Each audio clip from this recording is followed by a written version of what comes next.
A woman pulls up to court in a sleek black car, designer sunglasses hiding her eyes. The media swarms around her, but she walks with confidence, unfazed by the cameras. To some, she's a loving mother.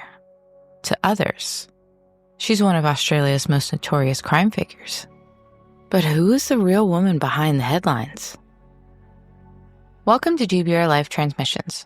I'm your host, Caitlin, and you're listening to GBRLIFE of Crimes, where we explore not just what happened in crimes committed by women, but why it happened and the psychology behind them.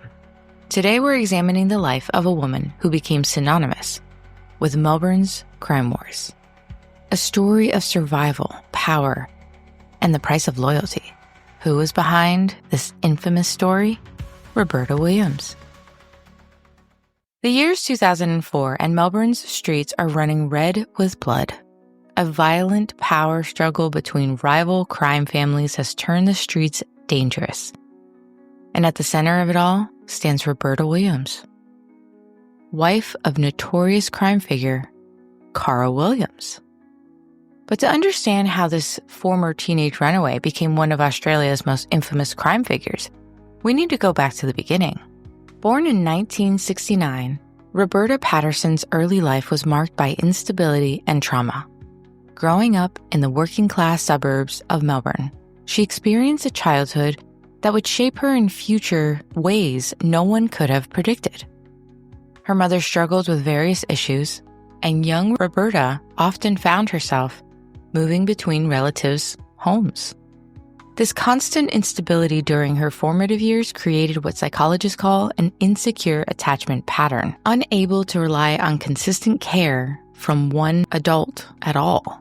Young Roberta developed hypervigilance, a state of constant alertness to potential threats or abandonment. This would later manifest in her adult relationships as an intense need for control and loyalty.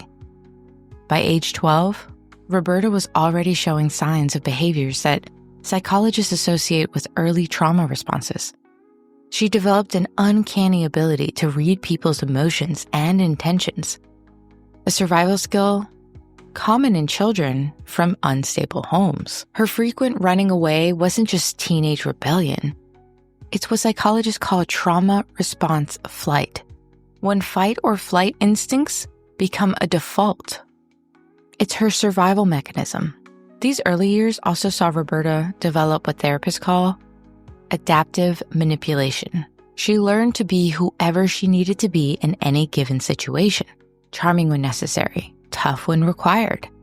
This chameleon-like ability to adapt would later become one of her greatest assets in the criminal world. Her time on the streets as a teenager wasn't just about survival. It was where she developed her understanding of power dynamics. Psychologists note that children from traumatic backgrounds often develop an acute awareness of power relationships, who has it, how to get it, and how to keep it. Roberta showed an early talent for navigating these complex social hierarchies. Friends from this period describe her as street smart, beyond her years, with an uncanny ability to read people and situations. But underneath this tough exterior, psychologists identify classic signs of attachment trauma. Bet you didn't see that coming. Intense fear of abandonment, difficulty trusting others, and a strong need for control over her environment. She also had hyper-awareness of others' motives and the ability to compartmentalize emotions. Her teenage years were spent between youth shelters, friends' houses, and occasional returns home. During this period, she developed survivalist independence, an extreme self-reliance born from learning that others couldn't be counted on. She left school early, and by 15, she was living independently, having learned to rely solely on herself. At 17, Roberta met her first husband, Dean Stevens. The relationship gave her stability for a time, and they had 2 children together, but the marriage wouldn't last. After their separation, Roberta found herself a single mother, determined to provide for her children by any means necessary. Then came the meeting that would change her life forever. In 1992, Roberta met Carl Williams while working at a local bar. Carl was a small-time criminal at that time. trying to make his way up the Melbourne's Underworld. Their connection was immediate, and within months, they were living together. What followed was a whirlwind that would pull Roberta deeper into Melbourne's crime world. Carl's ambitions in the substance trade were growing, and Roberta proved to be not just a partner, but a skilled strategist in her own right. They married in 2001, and soon after, Carl began his rise to power in Melbourne's criminal hierarchy. But with power came enemies. The Melbourne criminal organization had wars brewing, and Carl was positioning himself at the center of it all. Between 1998 and 2010, 36 criminal figures would be permanently removed from this earth, and Roberta found herself navigating a dangerous world where loyalty meant everything and betrayal meant death. During this period, Roberta showed remarkable adaptation to life in the criminal world. She developed a reputation for being tough and uncompromising, yet she maintained a public image as a devoted mother. She appeared on multiple reality TV shows, wrote a book, and became a household name in Australia.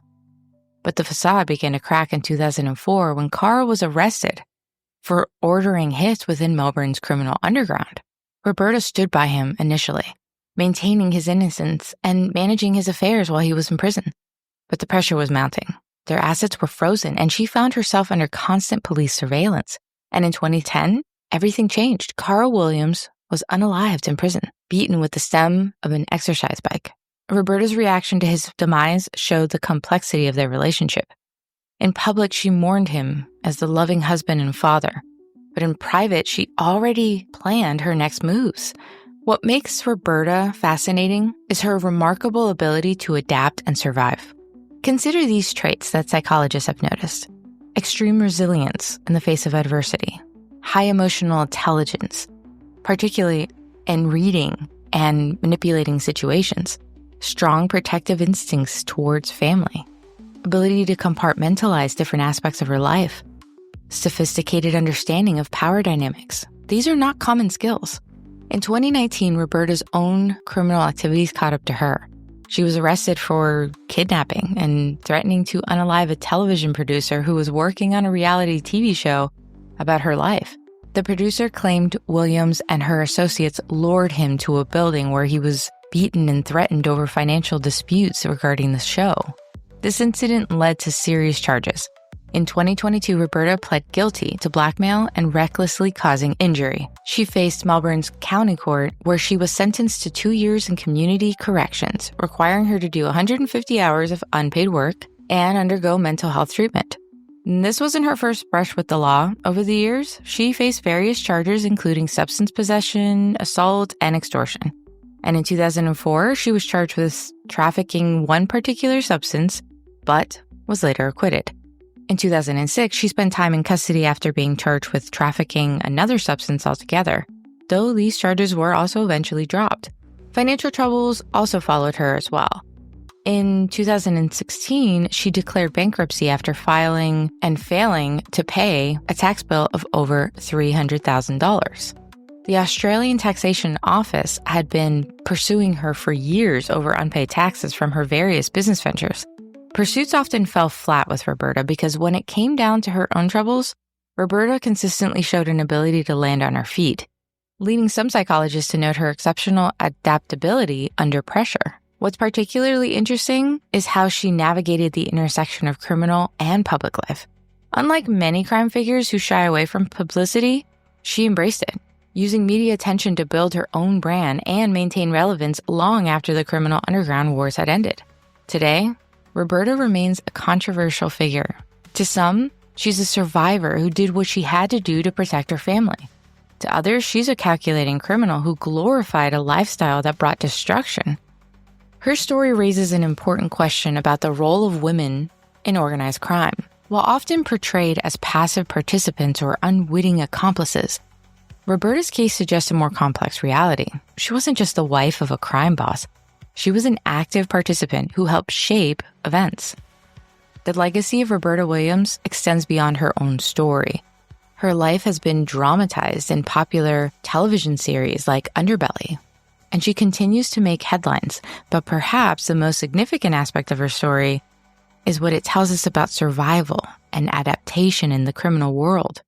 Looking back at Melbourne's criminal organization and their wars and aftermath, Roberta Williams emerges as more than a gangster's wife. She represents a complex intersection of criminality, celebrity, and survival.